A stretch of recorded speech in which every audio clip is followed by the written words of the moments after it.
పొద్దున్న 9కి వెళ్తే బ్యాంకుకి ఇప్పుడు టైం 3 అయ్యింది. అందుకే ఇలాగే ఉంటుంది అనమాట. బ్యాంక్ పనులు అంటే ఇలాగే ఉంటాయి ఇంకెప్పుడు ఇలాగో. అందుకే వీడియోలు కూడా పోస్ట్ చేయడానికి టైం ఉండదు, ఎందుకంటే మ్యాక్సిమం బయట ఉంటాం కాబట్టి. హాయ్, హలో, నమస్తే, అందరూ బాగున్నారా? నేను కూడా చాలా బాగున్నాను. మొన్న నేను ఒక టాపిక్ చెప్తాను కదా, బ్యాంకుల గురించి మొత్తం ఇన్ఫర్మేషన్ అంతా తీసుకొని వచ్చేసాను అనమాట. చూసారా, అరబిక్ లో ఉంది, దాని పక్కన ఇంగ్లీష్ లో నేను రాసుకున్నాను అనమాట. మీ అందరి కోసం ఎక్స్ప్లెయిన్ చేద్దాం అనేసి. అసలు ఏంటి, మొన్న కమెంట్స్ చేశారండి, షార్ట్ పెట్టాను కదా, అది ఈజిప్ట్ లోని బ్యాంక్ వివరాలు అనేసి. కమెంట్స్ లో ఏంటంటే ఇస్లామిక్ బ్యాంకింగ్ సిస్టమ్ కదా అన్నారు. నిజం చెప్తున్నాను, మీరు చెప్పేంత వరకు నాకు ఇస్లామిక్ బ్యాంకింగ్ సిస్టమ్ అంటూ ఒకటి ఉంటుందని, దాంట్లో అంటే ఇంట్రెస్ట్ రేట్లు ఉండవని, ఇవన్నీ నాకైతే ఐడియా లేదు. ఉండేది నేను ఇస్లాం అంటే ముస్లిం కంట్రీలోనన్నా ఈ ముస్లిమ్స్ ఉండేది అలా నాకు అస్సలు ఆ కాన్సెప్ట్ ఐడియా లేదనమాట. థ్యాంక్ యూ సో మచ్ ఎవరైతే కమెంట్ చేస్తారో, దాని గురించి నేను నేర్చుకున్నాను. కానీ ఈజిప్ట్ ఇస్లామిక్ కంట్రీ అన్నా కూడా అలా ఏం లేదండి, ఫ్రీ బ్యాంకింగ్ సిస్టమ్ అనమాట. ప్రైవేట్ బ్యాంక్స్ ఉంటాయి, గవర్నమెంట్ బ్యాంక్స్ ఉంటాయి. ప్రతి అంటే ప్రైవేట్ బ్యాంక్స్ కి ఒక ఇంట్రెస్ట్ రేట్ ఉంటుంది, గవర్నమెంట్ బ్యాంక్స్ లో ఒక ఇంట్రెస్ట్ రేట్ ఉంటుంది. బ్యాంకింగ్ సిస్టమ్ అంటే జస్ట్ లైక్ మామూలు ఇండియా లాగానే నార్మల్, అంత నార్మల్. సెంట్రల్ బ్యాంక్ ఉంటుంది, అంత నార్మల్ అనమాట. సో దీంట్లో అయితే మాత్రం ఇస్లామిక్ లాగా ఏమీ స్పెషల్ ఏమీ లేదు. సో అది సంగతి. నాకు ఎస్పెషల్లీ నాకు చాలా ఇంట్రెస్ట్, ఎందుకంటే మనం వచ్చేది బీకామ్ నుంచి, బీకామ్ కంప్యూటర్స్ బ్యాక్గ్రౌండ్ అనమాట మంది.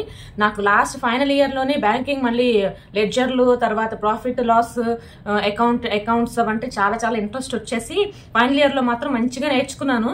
ఆ నేర్చుకోవడం అక్కడ నేర్చుకున్నది, ఎవరైనా డిగ్రీలోని ఎలాగోలా పాస్ అయిపోదాం అనుకోకుండా మంచిగా చదివి పాస్ అయితే అది లైఫ్ లాంగ్ ఎలా గుర్తుంటుందో, ఎలా ఉపయోగపడుతుందో నన్ను చూసి నేర్చుకోవచ్చు. ఫస్ట్ 2 years నేను పెద్దగా ఆమె అనుకొని రాసేస్తాను, కానీ ఫైనల్ ఇయర్ మాత్రం మనసు పెట్టి అసలు అకౌంట్స్ ఏంటి, ప్రాఫిట్ ఏంటి, లాస్ ఏంటి, లెడ్జర్స్ ఏంటి, ఎందులో మనం పెడితే ఏమొస్తుంది అనేసి అని నేర్చుకున్నాను అనమాట. ఆ నేర్చుకోవడం ఇప్పుడు నాకు బాగా ఉపయోగపడింది. అందులోనూ నేను ఈజిప్ట్ 2010లో వచ్చాను కదా. 2000 అంటే షైనీ పుట్టిన 1 year నేను జాబ్ లో జాయిన్ అయినప్పటి నుంచి కూడా నేను సేవింగ్స్ అనేది స్టార్ట్ చేశాను. అంటే 13 years నేను 1 year ఫస్ట్ 1 year నేను ఏమి డబ్బులేమి దాచుకోలేదు, ఇంకా డబ్బులేమి లేవు. కానీ ఇంకా మ్యారేజ్, ప్రెగ్నెన్సీ ఇవన్నీ అయిపోయి, కానీ జాబ్ ఎప్పుడైతే తెచ్చుకున్నానో అప్పటి నుంచి కూడా నేను బాగా డబ్బులు దాచుకోవడం స్టార్ట్ చేశాను. ఇంకా దాచుకుని అంటే ఇంకో మన శాలరీ రావడం, శాలరీలో సగం ఇంటికి పోయినా ఇంకో సగం ఏంటంటే దాచుకోవడం అనమాట. ఒకటి గుర్తుపెట్టుకున్నానండి, అంటే నేను నా నుంచి ఒక చిన్న సలహా ఏంటంటే, లేడీస్ ఇప్పుడు 1 gram గోల్డ్ అని ఏవేవో కొనేస్తున్నారు కదా, ఇవన్నీ ఒక్క నిమిషం కూర్చొని, ఒక రోజు కూర్చొని, ఇన్నేళ్ళు మనం ఇన్ని కొన్నాం కదా నగలన్నీ ముందేసుకొని చూడండి, ఇవి ఎవరన్నా ఒక 10 రూపాయలకి తీసుకుంటారేమో అడగండి. అంటే నేనేమంటున్నానంటే, ఎంత వేస్టేజ్ అవుతుంది మనకి రెగ్యులర్ లైఫ్ లోని. మనం వాడినా వాడకపోయినా కొనేస్తాం, నచ్చిందని కొనేయడం, ఇంటికి తెచ్చుకొని ఒక రోజు వేసుకోవడం, రెండో రోజు వేసుకోం, ఆల్రెడీ వాడేసింది కన్నా అనడం, అలా ఎంత మనీ వేస్ట్ అవుతుంది కదా. నన్ను అడిగితే మాత్రం నేను ఆ కోవలోకి రాను. వర్క్ చేసినప్పుడు నేను కూడా కొంచెం అటు ఇటు ఎంజాయ్మెంట్ గా బాగా ఎవ్రీ వీక్ వెళ్ళి బాగా స్పెండ్ చేశాను, కానీ తర్వాత రియలైజ్ అయ్యాను అనమాట, అదంతా డ్రావర్స్ ఓపెన్ చేస్తే ఆ చెత్త అంతా కనపడుతుంది. 5 pounds 10 pounds ఇయర్ రింగ్స్ అనేసి, హ్యాంగింగ్స్ అనేసి, క్లిప్స్, ఇవన్నీ తెగ వేస్ట్ చేశాను అనుకోండి. అవన్నీ ఏంటంటే అనిపించింది అనమాట, అవి కొనకుండా దాస్తే ఎంత డబ్బులు మిగిలిన అనేసి. అలా మనం అన్నింటికి నోరు కట్టేసుకుని ఉండమని నేను చెప్పట్లేదు, కానీ దేనికి పెట్టాలో దేనికి పెట్టకూడదో తెలుసుకోమంటున్నాను అంతే. సో బ్యాంకుల్లోకి వస్తే నేను చెప్తున్నాను చూడండి, చాలా మంచివి. ఫస్ట్ లో అయితే నేను 2 years డబ్బులు దాచుకొని ఫిక్స్డ్ డిపాజిట్ చేశాను అనమాట. ఫిక్స్డ్ డిపాజిట్ 3 years పెట్టుకున్నాను. ఆ 3 years అది రిపిటేషన్ అవుతుంది కాబట్టి ఆ 3 years మళ్ళీ ఇంకో 3 years, 3 years మళ్ళీ ఇంకో 3 years అలా. ఇప్పుడు ప్రెసెంట్ నాది ఇప్పుడు అది అయిపోయానంటే మెచ్యూరిటీ టైం వచ్చింది అనమాట. సో దానికోసం మళ్ళీ వెళ్ళి చూస్తే ఇప్పటికి చాలా డిఫరెన్స్ అనమాట.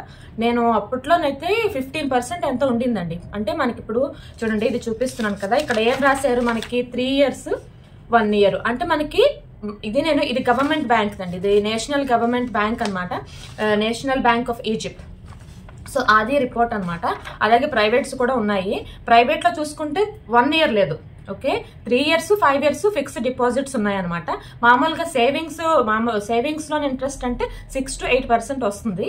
ఇప్పుడు మన గవర్నమెంట్ కాబట్టి 8% సేవింగ్స్ లోనే అలా వస్తుంది. బాగుంది కదండి, మన ఇండియాతో కంపేర్ చేసుకుంటే చాలా నయం కదా.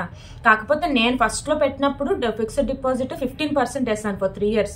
తర్వాత ఫుల్ డౌన్ అయిపోయింది అనమాట. తర్వాత 11%, 9% అంత డౌన్ అయిపోయింది. అయినా కూడా కంటిన్యూ చేశాను, ఎందుకంటే ఎలాగన్నా సేవింగ్సే కదా అనేసి.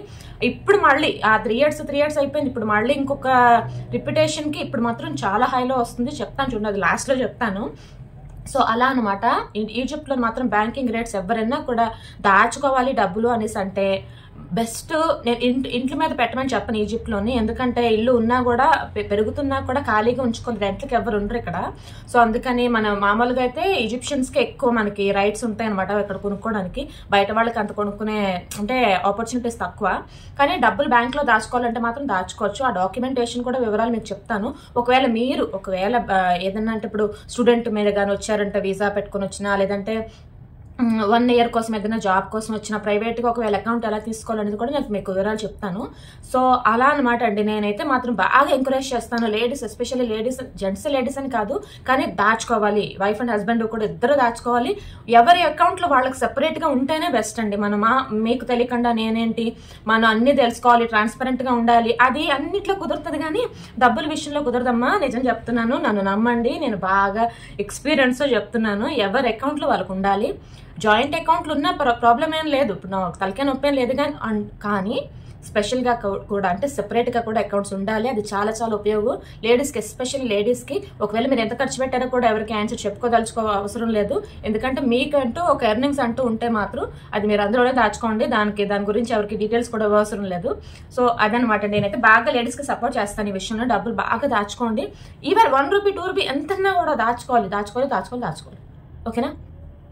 అలాగే మనకి గోల్డ్ మీద అది ఇన్వెస్ట్ చేస్తారు కానీ మళ్ళీ కూడా చెప్తున్నాను, డబ్బులు అనేది క్యాష్ రూపంలోని లిక్విడ్ క్యాష్ అంటూ మనకి జోబులో ఉండాలి. లిక్విడ్ క్యాష్ అంటూ మనం ఇలా వెళ్తే అలా ఏటీఎం తీసుకోవడానికి ఉండాలి, ఖచ్చితంగా ఉండాలన్నమాట. రేపొద్దున ఏమైనా అయినా కూడా సడన్ గా బంగారం కొట్లకి వెళ్ళి మార్చుకునే ఈ అవకాశాలు కూడా ఉండకపోవచ్చు, చెప్పలేం కదా. అందుకని బ్యాంకులో డబ్బులు మాత్రం ఖచ్చితంగా ఉండాలి. బాగా దాచుకోండి. ఓకే. సో నేను మొన్న ప్రైవేట్ బ్యాంకులకి వెళ్ళినప్పుడు అదే అక్కడ 1 yearది లేదు, 3 yearsది 5 yearsది ఉందనమాట. నేను లాస్ట్ టైం వేసినప్పుడు 9.5%, 9.5% మీద నేను 3 ఏళ్ళకి వేసాను లాస్ట్ టైం. ఓకే. ఎంత తక్కువ పడిపోయిందంటే 15% ఎక్కడ, 9.5 ఎక్కడ, చాలా పడిపోయింది. అయినా కూడా కంటిన్యూ చేశాను. కానీ ఇప్పుడు ఎంత ఉంది? 18% ఉందండి. అంటే 9 ఎక్కడ, 18 ఎక్కడ, అంటే 9 ఎక్కడ, 18 ఎక్కడ, డబల్ అయిపోయింది అనమాట. ఇప్పుడు చాలా బాగుంది రేట్లు. అది ఎక్కడ? ప్రైవేట్ బ్యాంక్లో. 3 ఏళ్ళకైతే 18% ఉంది, 5 ఏళ్ళకైతే 19% అనమాట. అది మీరు ఎవ్రీ మంత్ తీసుకోవచ్చు. ఒకవేళ అంటే 3 years పెట్టేశారండి, 3 years పెట్టేసి ఎవ్రీ మంత్ మనం 18%కి ఇంట్రెస్ట్ తీసుకుంటాం అనమాట. అలా ఉంటుంది. ఓకే. సో సేమ్ అలాగనే గవర్నమెంట్ బ్యాంక్లోనే ఏంటంటే 1 year ఉంది. దీంట్లో అయితే 1 year ఉంది, 3 years ఉంది, 5 years ఇక్కడ రాసలేదు. మరి మేబీ 5 years లేదేమో. సో 1 year 3 years అయితే మాత్రం ఉంది. ఇప్పుడు గవర్నమెంట్ బ్యాంక్ ఎలా ఉందంటే 1 yearలోని ఇప్పుడు మనం 1 year ఫిక్స్డ్ అండి. ఇప్పుడు 1 year మీ దగ్గర ఎంతో ఇప్పుడు 50,000 ఉందండి, మీరు 1 yearకి వేసేస్తారు.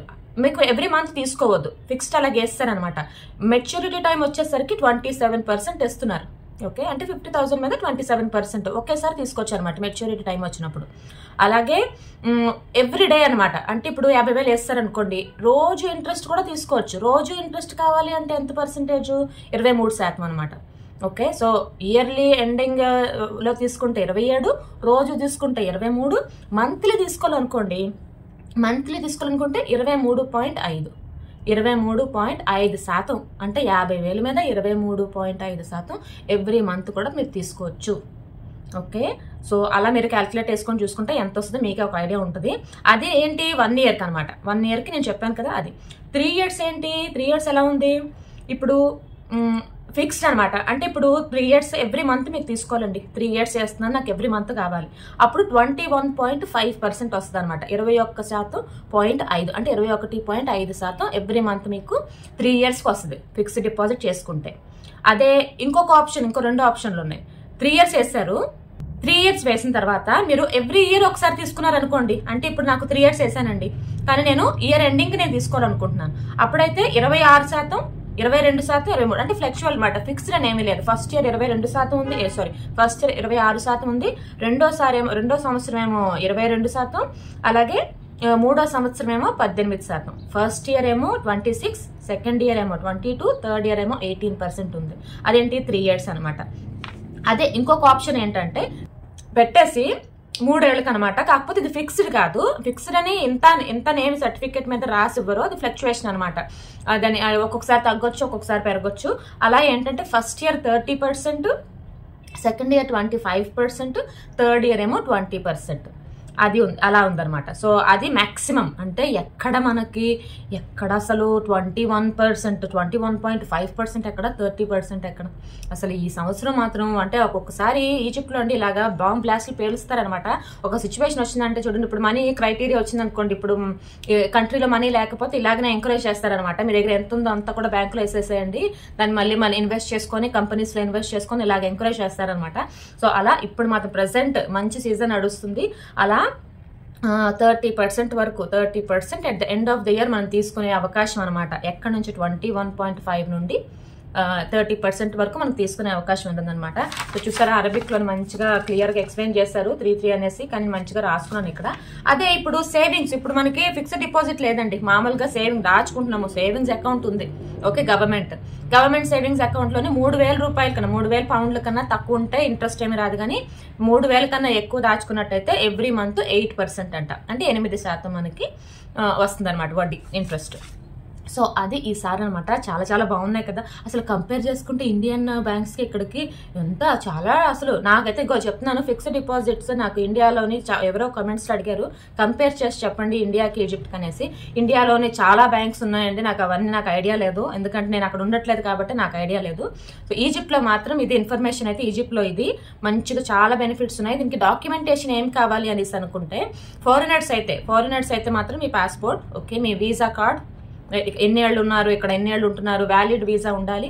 అలాగే మీరు ఇప్పుడు జాబ్ కొని వచ్చారు కదా, మీ ఐడి మీద మీ జాబ్ రోల్, మీ జాబ్ టైటిల్ అంటూ కంపల్సరీ ఉండాలన్నమాట. ఏం జాబ్ చేస్తున్నారు అనేది కంపల్సరీ ఉండాలి. పేమెంట్ స్లిప్ అనేది ఉండాలి. సో అలాగే ఒకవేళ ఏదైనా జాబ్ అనేది లేదనుకోండి, ఏదైనా మీకు జాబ్ ప్రూఫ్ అనేది లేదనుకోండి, మీ ఫ్రెండ్ కానీ, లేదంటే మీ కంపెనీ HR కానీ, లేదంటే మీ కంపెనీ ఎవరిని మిమ్మల్ని హైర్ చేసుకున్నారో వాళ్ళ ఐడి ప్రూఫ్ కానీ పెట్టుకోవచ్చు.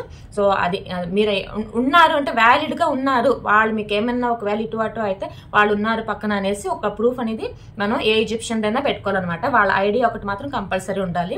కంపెనీ అయితే కంపెనీ ఐడి, ఏదో ఒక ఐడి అనమాట. అలాగే ఇండియాలోని మీ అడ్రస్ ప్రూఫ్ ఒకటి కావాలన్నమాట. అంటే ఇండియా ఎప్పుడు వెళ్తున్నారు కదా, ఇప్పుడు మీరు ఇండియా పాస్పోర్ట్ మీద బ్యాంక్ అకౌంట్ తీసుకుంటున్నారు కదా, అందులో మరి ఇండియాలోనే ఉన్నప్పుడు ఏ అడ్రస్కి వెళ్తున్నారు, మీ అడ్రస్ ఏంటి, ఇండియా అడ్రస్ ఏంటి, ప్రూఫ్ అనేది చాలా ఇంపార్టెంట్. ఫోన్ బిల్లు, ఇంకా ఎలక్ట్రిసిటీ బిల్లు, ఏ బిల్ అయినా పెట్టుకోవచ్చు అనమాట. అది ఆ ప్రూఫ్స్ అయితే మాత్రం అవైతే ఉండాలి. సో బ్యాంక్ అకౌంట్ ఓపెన్ చేయడానికి, గవర్నమెంట్ బ్యాంక్ అకౌంట్స్కి ఓపెన్ చేయడానికి అది ఒక ఆప్షన్ అనమాట. నేను ఈ రోజు వెళ్ళి నేను యాక్చువల్లీ గవర్నమెంట్ బ్యాంక్లో నాకు ఇంతకు ముందు ఉండేది క్లోజ్ చేసుకున్నాను, కానీ మళ్ళీ ఓపెన్ చేశాను అనమాట. ఆ ఓపెన్ చేయడానికి నేను పొద్దున్న 9 గంటలకు వెళ్తే ఇప్పుడు 3 గంటలకు వచ్చాను బయటికి. అంత జనం ఉంటారు. సో నాకు మెయిన్ ఫస్ట్ రీజన్, నేను ఫస్ట్లో బ్యాంక్ క్లోజ్ చేయడానికి కారణం కూడా ఇదే, అకౌంట్ క్లోజ్ చేయడానికి కారణం కూడా ఇదే అనమాట. చాలా జనం ఉంటారు. ఒక రోజు వెళ్తే పొద్దున్న వెళ్తే నైట్ మొత్తం రోజంతా బ్యాంకులో అయిపోద్ది అనమాట, అంత జనం ఉంటారు అక్కడ. CIB అనేసి ఒక ప్రైవేట్ బ్యాంక్ ఉండింది. అది ఏంటంటే ఇంటర్నేషనల్ బ్యాంక్, ట్రాన్సాక్షన్ చెక్స్ అది మనం ఇష్యూ చేసుకోవడానికి చాలా ఈజీ ప్రాసెస్ అనమాట. అంటే మనకి కంఫర్టబుల్ గా మనకి బ్యాంక్ ట్రాన్సాక్షన్స్ అన్ని ఆ బ్యాంక్ లోకి వెళ్తే మనకి అయిపోతాయి. కంపేర్ చేసుకుంటే గవర్నమెంట్ బ్యాంక్ కొన్నా ఇక్కడ చాలా కంఫర్టబుల్ గా, ఫారినర్స్ కి మనకి ఎంత ఈజీగా కొంచెం ప్రయారిటీ ఇస్తారనమాట. ఓకే, మీకు చెక్ ఉందా, ఇటువైపు వెళ్ళండి అటువైపు వెళ్ళండి, చాలా చాలా అంటే ఈజీ బ్యాంకింగ్ చాలా బాగుంటుంది అక్కడ. ఫ్లెక్సిబిలిటీ అన్ని ఉంటాయి, కానీ చాలా తక్కువ పర్సెంటేజ్. ఇక్కడేమో మినిమమే 21.5%, అక్కడ 18% మినిమం 3 years, 1 year కూడా లేదు. సో 3 yearsకి మనకి 18% వస్తుంది, 5 years అయితే 19%, 1% ఎక్కువ అనమాట 2 yearsకి. అంత డిఫరెన్స్ అనమాట ప్రైవేట్ బ్యాంక్స్కిను మన గవర్నమెంట్ బ్యాంక్స్కి. కానీ గవర్నమెంట్ బ్యాంక్ అకౌంట్ అంటూ ఉన్నదంటే చాలా మటుకు అది ఒక మనకి ఐడెంటిటీ అనమాట, ప్రూఫ్ అనమాట. ఒక మీ ఎక్కువ అందులో అకౌంట్ ఉందా అంటే ఓకే మనం ఏదన్నా దానికి ప్రూఫ్ చూపించుకోవచ్చు, ఇక్కడ ఉన్నాము, వ్యాలిడ్గా ఉన్నాము అని ఒక ప్రూఫ్ అనమాట. సో అదే అండి, ఈజిప్ట్లోనే చాలా బాగున్నాయి కదా. మీరు కమెంట్స్లో చెప్పండి ఏ బ్యాంక్లో, అంటే మీకు డీటెయిల్గా అవసరం లేదు, మీకు ఎంతవరకు నాలెడ్జ్ ఉంది, ఎంతవరకు తెలిస్తే ఏ బ్యాంక్ లో సేవింగ్స్ అకౌంట్ లోని ఎంతవరకు పర్సెంటేజ్ ఇస్తున్నారో, అలాగే మన సర్టిఫికెట్ అంటే ఫిక్స్డ్ డిపాజిట్ లో ఎంత పర్సెంటేజ్ ఇస్తున్నారో మీకు తెలిసినంత వరకు, మీకు నాలెడ్జ్ ఉన్నంత వరకు కమెంట్స్ లో చెప్పండి. సో నేను కూడా నేర్చుకుంటాను మీ నుండి. అంటే నేనంటే లాగా నేను స్క్రీన్ మీద రికార్డ్ చేసి చెప్తున్నాను కాబట్టి మీకు ఐడియా వస్తుంది, కానీ నాకు ఐడియా ఉండదు కదా. అందుకని మీరు కమెంట్స్లో చెప్తే నేను నేర్చుకుంటాను మీ కమెంట్స్ ద్వారాను. జనరల్ నాలెడ్జ్ పెంచుకుందామండి, నా ద్వారా మీరు, మీ ద్వారా నేను పెంచుకోవాలి కదా, అదనమాట. సో అది ఇన్ఫర్మేషన్. నేను 3 రోజుల నుంచి తిరుగుతూనే ఉన్నాను. ఇప్పుడు ఈ రోజు అకౌంట్ అంటే మళ్ళీ రేపు వెళ్ళి వేయవలసింది వేసేసి ఆ సర్టిఫికెట్లు ఏవో తెచ్చుకోవాలన్నమాట. సో అది కూడా ప్రాసెస్. అందుకే ఒక్కొక్కసారి నాకు వీడియోలు పెట్టడం కూడా కుదరటం లేదనమాట. ఏది పొద్దున్నే అంటే మనకు తయారైపోయి వెళ్ళిపోవడమే, ఇంక వెళ్ళిపోయిన తర్వాత మళ్ళీ సాయంత్రం రావడం. ఇక్కడ ఒక 3 అయింది అనుకోండి, మీకు 7 అయిపోతుంది సాయంత్రం. టైమింగ్ అంత డిఫరెన్స్ కదా, అందుకని 3.5 hours ఇప్పుడు డిఫరెన్స్ ఉంది. సో అదే అండి, అవి వివరాలు, బ్యాంకింగ్ వివరాలు, అలాగే డాక్యుమెంటేషన్ వివరాలు. ఏదైనా క్వశ్చన్ మీకు ఏదైనా డౌట్ ఉంటే కమెంట్స్ లో అడగండి, నేను దాన్ని తెలుసుకోవడానికి ప్రయత్నిస్తాను. తెలుసుకొని అది మంచి టాపిక్ అనిపిస్తే మాత్రం ఖచ్చితంగా నేను వీడియో చేయడానికి. మరి ఎంతసేపు చెప్పాను కదా, ఎంత అలసిపోయి వచ్చినా కూడా వీడియో తీసాను కదా. ఈ ఒక్క వీడియోకి లైక్ చేయండి, బాగా లైక్ చేసి ఛానల్ సబ్స్క్రైబ్ చేసుకోండి. ఈజిప్ట్ నుండి వివరాలు తెలుసుకోవడానికి ఎంతసేపు ఆ హిస్టరీలు ఏం తెలుసుకుంటారు కానీ జీవన విధానం, రోజు మనం ఏం తింటున్నాము, ఎక్కడ ఉంటున్నాము, పరిసర వాతావరణాలు, బ్యాంకింగ్లు, కరెన్సీ, ఇవి అవి మర్చిపోయాను చెప్పడం. కరెన్సీ కూడా చాలా తగ్గిపోతుంది. ఈజిప్షియన్ కరెన్సీ ₹1 ఇప్పుడు 1.5 అనమాట, అంటే 1.69, 1.7 అనుకోండి, 1.70 పైసా ఉంది ₹1. సో అంత తగ్గిపోయింది అనమాట. సో అందుకని రేట్లు కూడా పెంచుతున్నారు. సో ఇలాంటి ఇన్ఫర్మేషన్, జనరల్ ఇన్ఫర్మేషన్ తెలుసుకోవడానికి ఛానల్ సబ్స్క్రైబ్ చేసుకోండి. హిస్టరీ అనేది ఎక్కడైనా తెలుసుకుంటారండి. లైఫ్ స్టైల్ అనేది చాలా ఇంపార్టెంట్. ఓకేనా? ఛానల్ సబ్స్క్రైబ్ చేసుకొని వీడియో నచ్చితే లైక్ చేయడం మర్చిపోవద్దు. బై.